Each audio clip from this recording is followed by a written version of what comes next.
Chennai is underwater again for the second time in 6 years.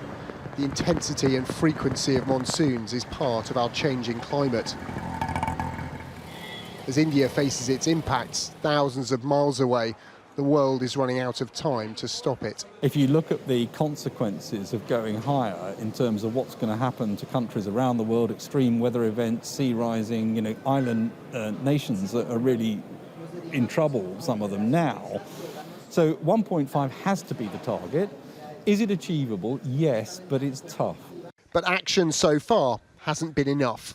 We now have the first analysis of how much of a difference last week's major announcements at COP26 will make. Pledges from phasing out coal to cutting methane and saving forests. The whole purpose of this summit is to limit global warming to 1.5 degrees centigrade by the end of the century. But because we might get to that point as early as the 2030s, this analysis looked at 2030 pledges. Combined, they take us well beyond 1.5 degrees of warming to 2.4 degrees by the end of the century. And even in a really optimistic scenario, which includes very shaky pledges like ending deforestation, we still get to 1.8 degrees of warming by 2100. On one level, it's great progress. We were facing 3 degrees of warming earlier this year. But it's shattering COP26 President Alok Sharma's bid to keep 1.5 alive. Can you tell us in concrete terms what has to happen in the next few days to make sure this isn't the summit where 1.5 dies?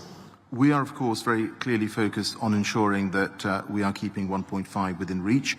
Where we get to is going to emerge through consensus. We'll have the cover decision going out overnight, and I'm sure there'll be questions on that as well during the press conference tomorrow. The cover decision is the negotiating document that marks the beginning of the end game here. Outside, the demonstrations continued. Live to the reality, there are now just 3 days left to agree the plan to save the planet. They chose an obvious but entirely accurate metaphor. If these talks fail, we all go down together, whether you're in China, Chennai or the chilly Clyde. Tom Clarke, Sky News, Glasgow.